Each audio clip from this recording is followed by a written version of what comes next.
الله أكبر الله أكبر الله أكبر الله أكبر الله أكبر أشهد أن لا إله إلا الله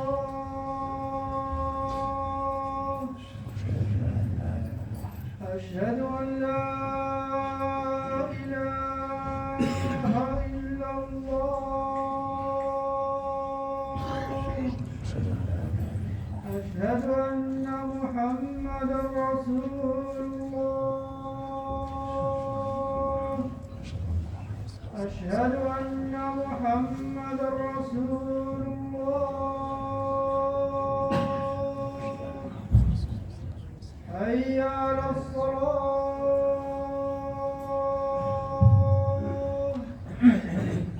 حي على الصلاة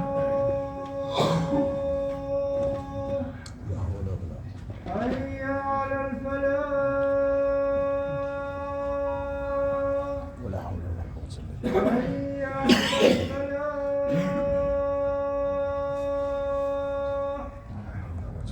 الله أكبر الله أكبر الله أكبر. لا إله إلا الله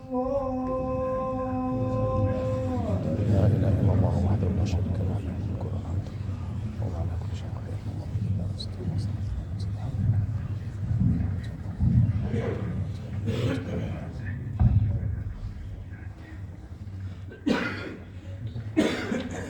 أعوذ بالله من الشيطان الرجيم. بسم الله الرحمن الرحيم.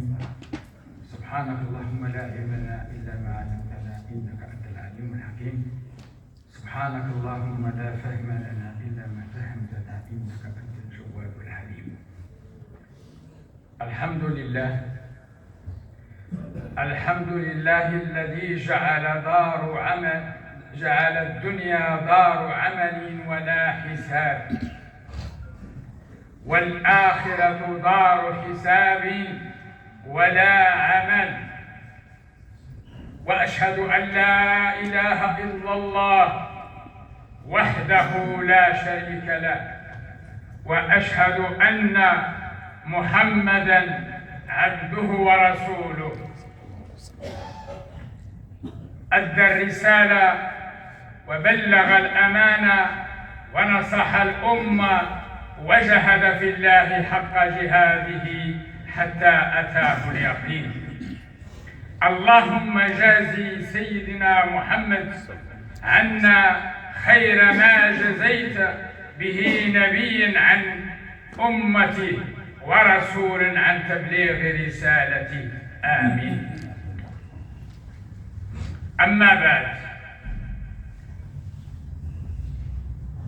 أيها المؤمنون أيها المسلمون، اعلموا أن الله جعل الدنيا دار عمل ولا حساب فيها، والآخرة دار حساب ولا عمل فيها، مصداقا لقوله تبارك وتعالى: وستردون إلى عالم الغيب والشهادة فينبئكم بما كنتم تعملون. عباد الله، تقدموا جزاكم الله، تقدموا إلى الأمام. يتقدم متر أو خطوة تقدم في الجنة. قلت: وستردون إلى عالم الغيب والشهادة فينبئكم بما كنتم تعملون. سورة التوبة. والمسلم وهو في مشوار حياته عليه دائما أن يستحضر أن الله يراه ويطلع عليه.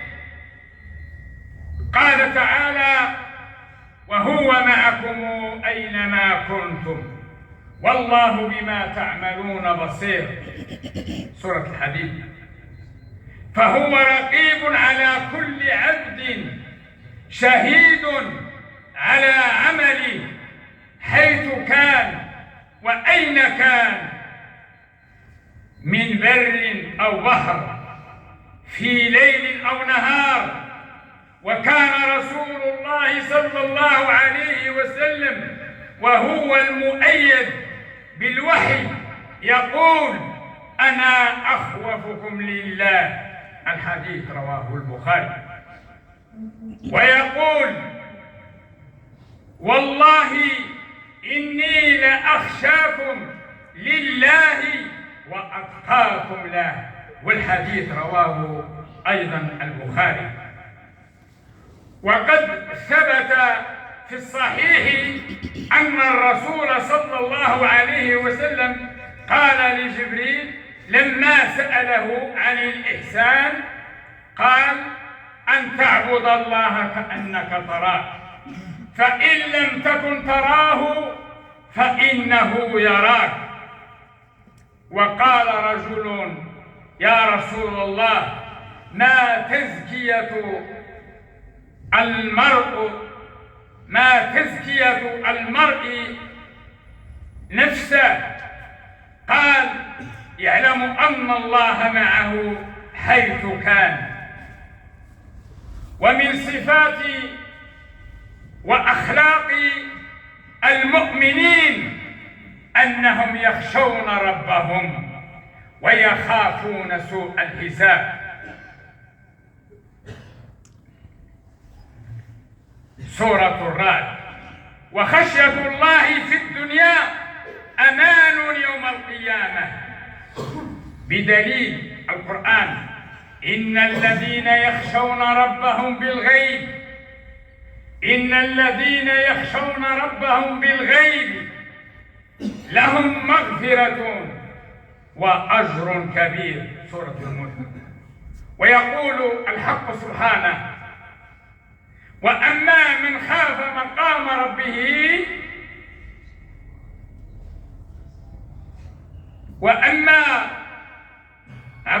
وأما من خاف مقام ربه ونهى النفس عن الهوى فإن الجنة هي المأوى، أي هي السكنة، السكن اللائق. سورة النازعات. وقال عز من قائل: ولمن خاف مقام ربه جنتان. سورة الرحمن. روى الإمام البيهقي وابن حبان قوله صلى الله عليه وسلم: من خاف الله تعالى خافه كل شيء، ومن خاف غير الله تعالى خوفه الله من كل شيء. ومن وصية الحبيب المصطفى صلى الله عليه وسلم لابن عباس: احفظ الله يحفظك، احفظ الله تجده أمامك. الحديث رواه الإمام الترمذي. وروي عن أبي هريرة الحديث المتفق عليه: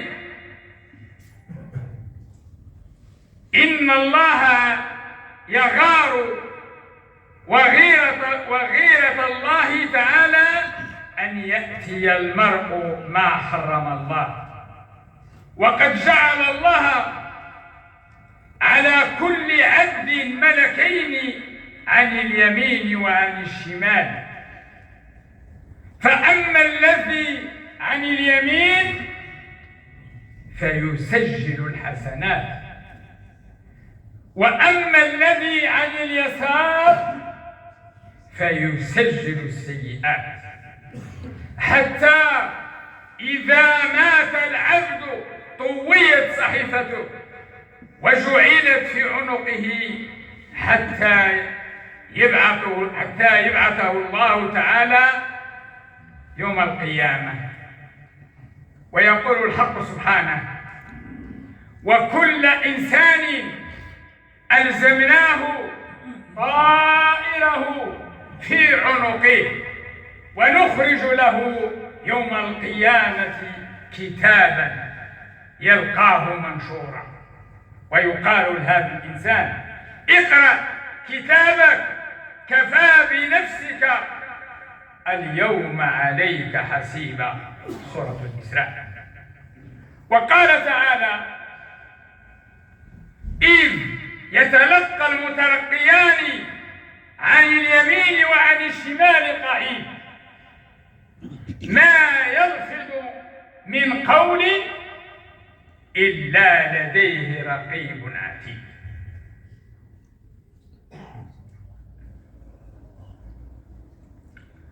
سورة قاف. وقال تعالى: وإن عليكم لحافظين كراما كاتبين يعلمون ما تفعلون. سورة الانفطار. أيها العبد المسلم، أيها العبد المؤمن، أيها العبد المذنب، اعلم علم اليقين أن رب العالمين مطلعون عليك في سرك وإعلانك، يعلم خائنة الأعين وما تخفي الصدور. خائنة الأعين وما تخفي الصدور. وقد جعل رب العزة للمؤمنين في الآخرة يوم القيامة ما لا رأت عين ولا سمعت أذن ولا خطر على قلب بشر. هنيئا لك أيها المؤمن.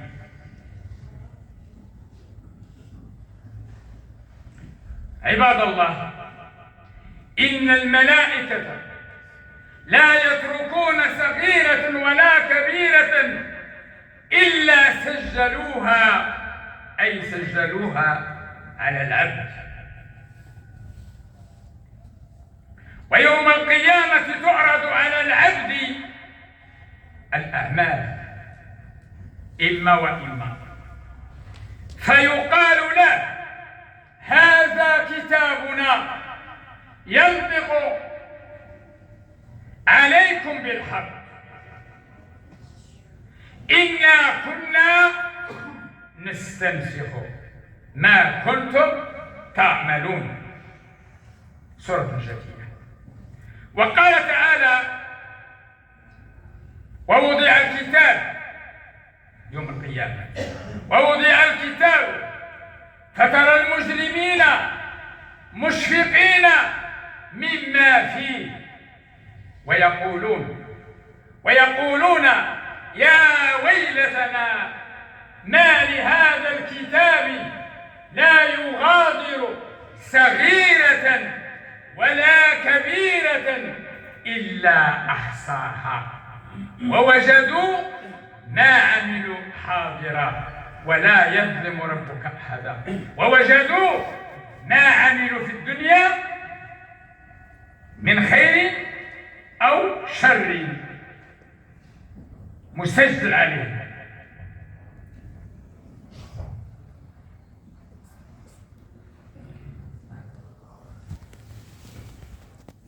وقال تعالى: يوم يبعثهم الله جميعا فينبئهم بما عملوا أحصاه الله ونسوه.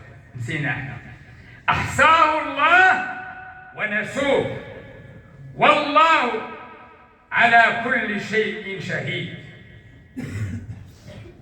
ألم تر أن الله يعلم ما في السماوات وما في الأرض، وفي قراءة بالتخفيف وما في الأرض. سورة المجادلة. عند ذلك لا يجد الإنسان مفرا ولا يستطيع هربا. يقول الإنسان يومئذ أين المفر؟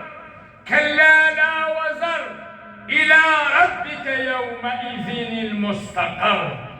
ينبأ الإنسان بما قدم وأخر، بما قدم وأخر. سورة الإنسان. فلا تقبل معذرة ولا يفيد ندم. فلا تقبل معذرة ولا يفيد ندم. ويقول يوم لا ينفع الظالمين معذرتهم ولهم اللعنة ولهم سوء الدار. سورة غافر. فلا يظلم عبد مثقال ذرة. قال تعالى ونضع الموازين القسط ليوم القيامة فلا تظلم نفس شيئا وإن كان مثقال حبة من خردل أتينا بها. أتعرفون ما حبة الخردل يا أحبابي في الله؟ هي حبة للزريعة ديال اللفت الأبيض، لا تساوي شيء. وعندئذ أي في حالة الاحتضار أو عند معاينة العذاب يتمنى الإنسان كافرا كان أو مؤمنا أن يعود إلى الدنيا. أما الكافر فيؤمن ويتبع الرسول، وأما المؤمن فليستزيد من البر والطاعات. قال تعالى حتى إذا جاء أحدهم الموت قال رب ارجعوني لعلي أعمل صالحا فيما تركت. يجيء الجواب من عند رب العزة لما يقول ارجعوني، يقول له رب العزة ارجعوني لعلي أعمل صالحا فيما تركت. يجيه الجواب من عند رب العزة كلا، وأنتم تعلمون ما هي الجواب يعني. كلا إنها كلمة هو قائلها. وقال تعالى وأنذر الناس يوم يأتيهم العذاب فيقول الذين ظلموا ربنا أخرنا إلى أجل قريب نجيب دعوتك ونتبع الرسول. سورة إبراهيم. وقال تعالى ولو ترى إذ المجرمون ناكسوا رؤوسهم عند ربهم ربنا أبصرنا وسمعنا فارجعنا نعمل صالحا إنا موقنون. إنا موقنون. سورة السجدة. ويقول الله في حق المؤمنين وأنفقوا مما رزقناكم من قبل أن يأتي أحدكم الموت فيقول رب لولا أخرتني إلى أجل قريب فأصدق وأكن من الصالحين. وعندما تعرض على العبد صحائف أعماله يجحدها فينطق الله جوارحه، كما روى أنس رضي الله عنه قال: كنا عند النبي صلى الله عليه وسلم جلوسا فضحك حتى بدت نواجذه، ثم قال: أتدرون مما أضحك؟ قلنا: الله ورسوله أعلم. قال: من مجادلة العبد لربه، يقول: يا رب، ألم تجرني من الظلم؟ فيقول: بلى. فيقول: لا أجيب علي إلا شاهدا من نفسي. فيقول: كفى بنفسك اليوم عليك شهيدا، وبالكرام الكاتبين عليك شهودا. فيختم على فيه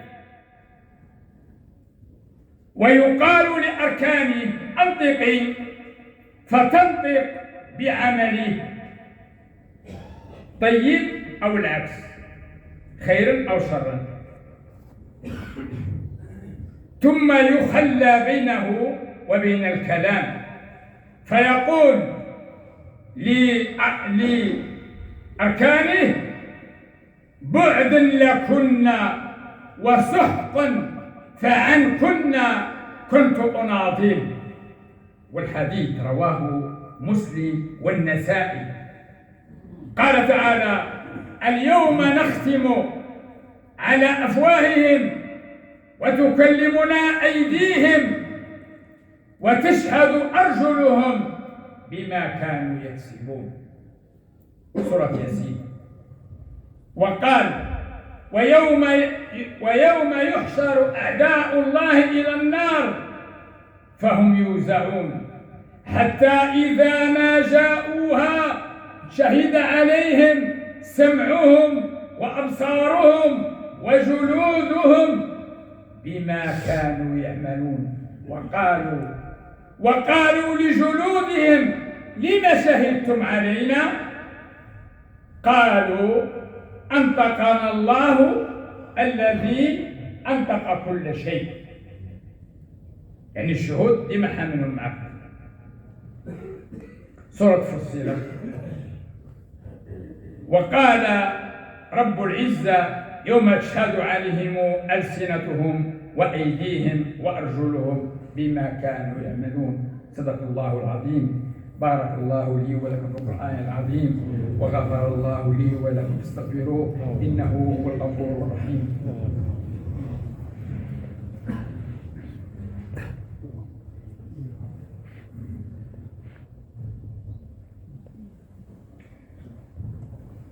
الحمد لله. أحبابي، تقدموا شوية، بقى إنسان عايز 20 سنتيم باش يجي.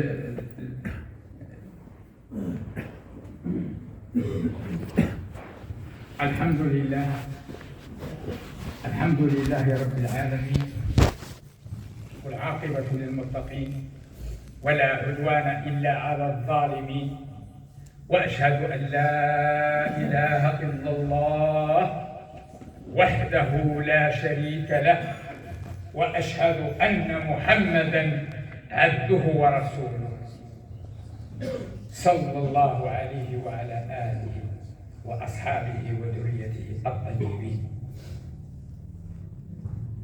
فيا أخي المسلم، فيا أختي المسلمة، فيا أخي المسلم، اجعل هذا اليوم دائما نصب عينيك. قال تعالى: يومئذ يتذكر الإنسان وأنى له الذكرى، يقول: يا ليتني قدمت لحياتي. حتى لهذه الساعة يعرف الإنسان الحياة ديالو الحقيقية، لأن الحياة الحقيقية ماشي في الدنيا. يومئذ، يوم القيامة، يتذكر الإنسان وأنى له الذكرى، يقول: يا ليتني قدمت فأنت اليوم أيها المؤمن بإمكانك أن تقدم أو تقوم بالعمل الطيب وبالعمل الخيري والعمل الصالح، وتستزيد من الحسنات وتستزيد من الخيرات وتستكثر من الطاعات. روى الإمام الترمذي أن رسول الله صلى الله عليه وسلم قال: الكيس من دان نفسه وعمل لما بعد الموت، والعاجز من أتبع نفسه هواها وتمنى على الله الأماني.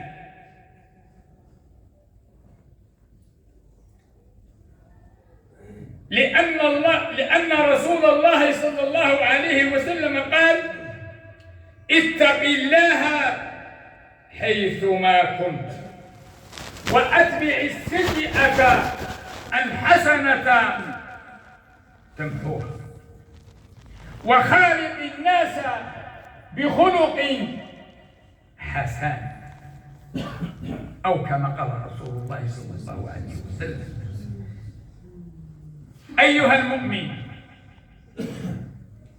أيها المسلم، فحاسب نفسك قبل أن تحاسب، فحاسب نفسك قبل أن تحاسب من طرف الآخرين.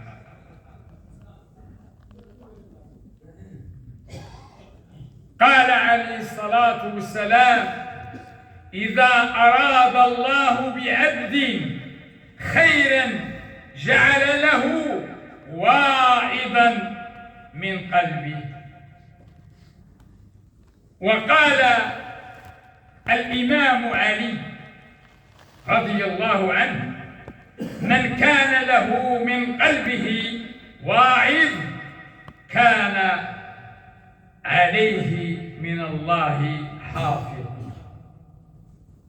وتحلل أيها المؤمن من مظالم والسرد غرماءك، وتحلل من مظالم والسرد غرماءك. فالتعامل يوم القيامة لا يكون بالدرهم ولا بالدينار، ولكن يكون بالحسنات والسيئات. قال تعالى: الخطاب لسيدنا محمد صلى الله عليه وسلم: والأمر لنا والاتباع لحبيبنا صلى الله عليه وسلم. إنك ميت إنك ميت وإنهم ميتون ثم إنكم يوم القيامة عند ربكم تختصمون. صدق الله العظيم وبلغ رسوله المصطفى الكريم، وآخر دعوانا أن الحمد لله رب العالمين، وصلى الله على سيدنا محمد وعلى آله وصحبه وسلم تسليما.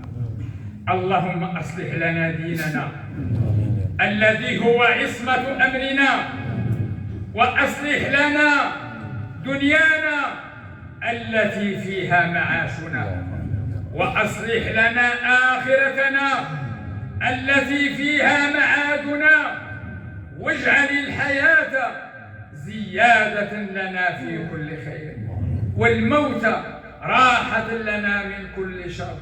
اللهم آت أنفسنا تقواها وزكيها أنت خير من زكاها، أنت وليها ومولاها. اللهم إنا نعوذ بك من علم لا ينفع، وقلب لا يخشع، ونفس لا تشبع، ودعاء لا يسمع.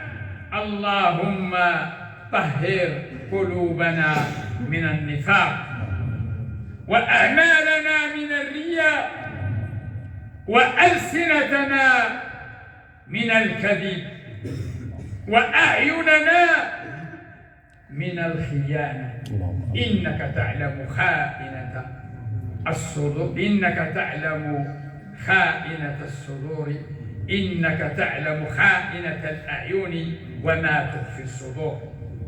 اللهم اجعلنا ممن دعاك فأجبته واستهداك فهديته واستنصرك فنصرته وتوكل عليك فكفيته وتاب إليك فقبلته. ربنا آتنا في الدنيا حسنة وفي الآخرة حسنة وقنا عذاب النار. اللهم أعنا على ذكرك وشكرك وحسن عبادتك. اللهم أصلح أبناءنا وأبناء المسلمين ونساءنا ونساء المسلمين. اللهم رد بهم ردا جميلا يا أرحم الراحمين يا رب العالمين. سبحان ربك رب العزة عما يصفون وسلام على المرسلين والحمد لله رب العالمين. وأقيم الصلاة.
الله أكبر الله أكبر. أشهد أن لا إله إلا الله. أشهد أن محمدا رسول الله. حي على الصلاة حي على الفلاح. قد قامت الصلاة قد قامت الصلاة. الله أكبر الله أكبر. لا إله إلا الله.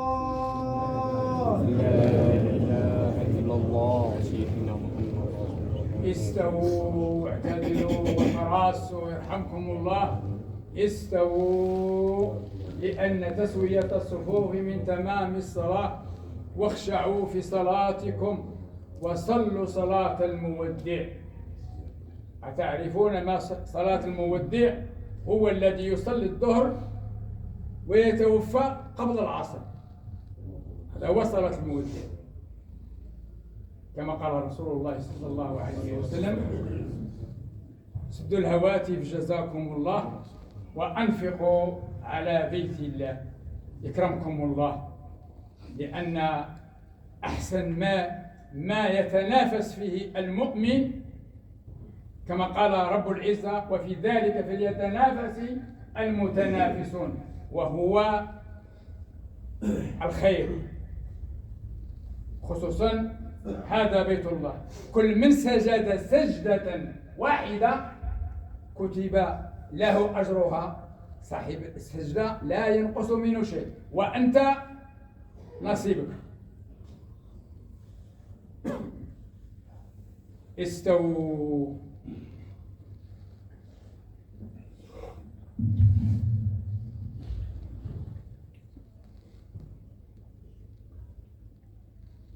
الله أكبر.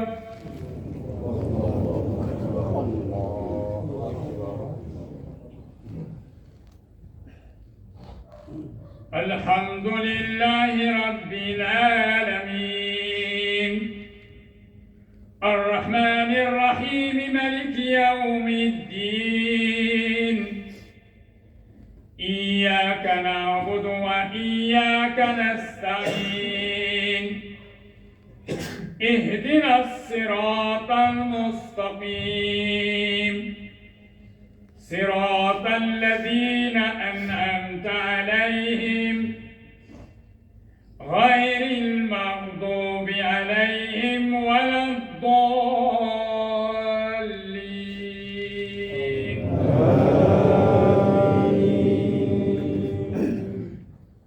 يثبت الله الذين آمنوا بالقول الثابت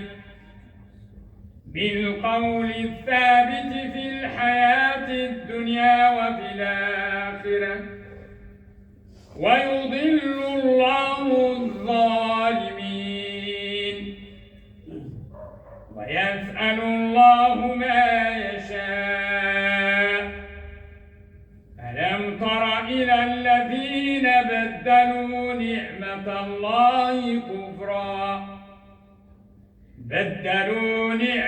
الله كفرا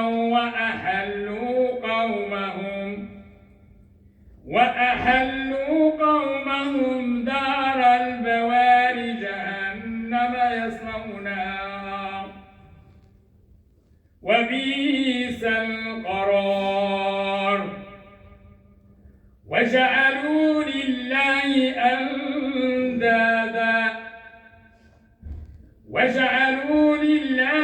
أندادا ليضلوا عن سبيله. قل تمتعوا فإن مصيركم إلى النار. الله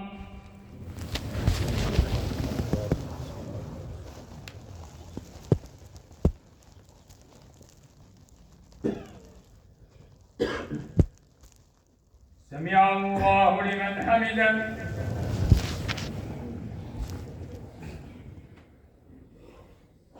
الله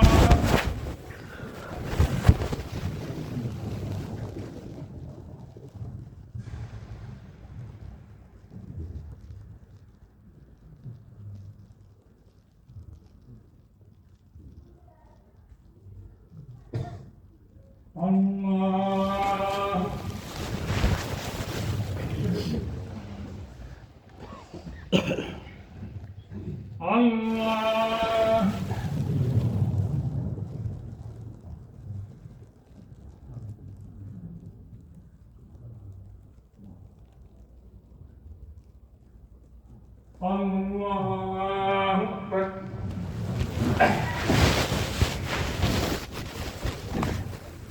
الحمد لله رب العالمين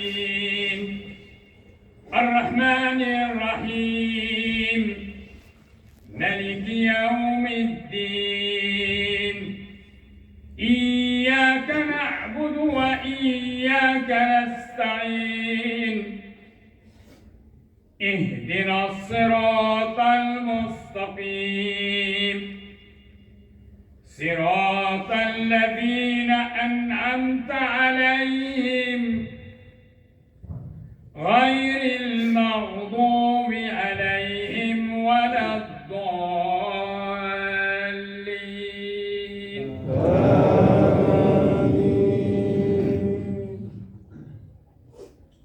قل لعبادي الذين آمنوا يقيموا الصلاة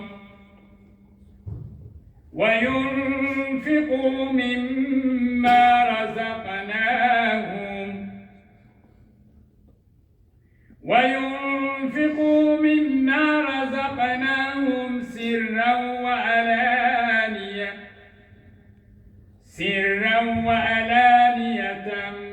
من قبل أن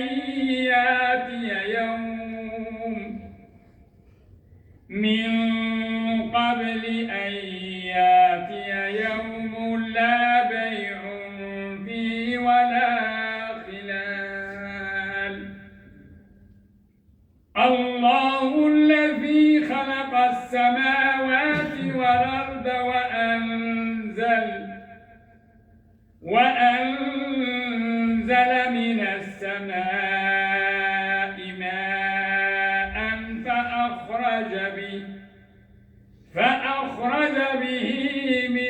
الثمرات رزقا لكم. الله.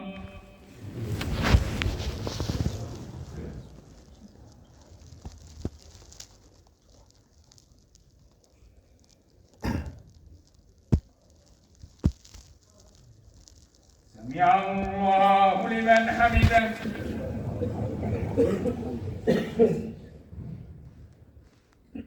الله.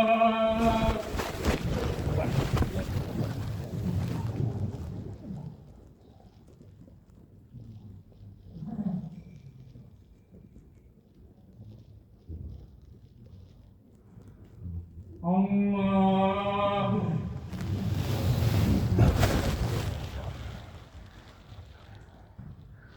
الله.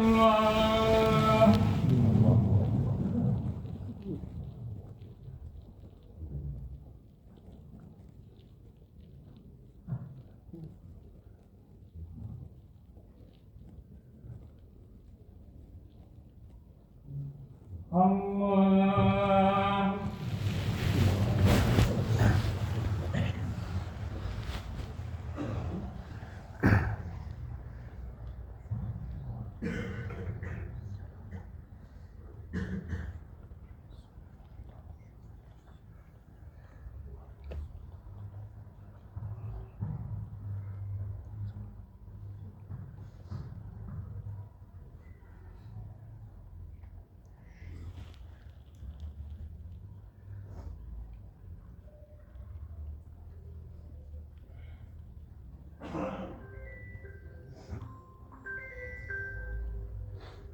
السلام عليكم ورحمة الله. السلام عليكم ورحمة الله. السلام عليكم ورحمة الله وبركاته. استغفر الله استغفر الله.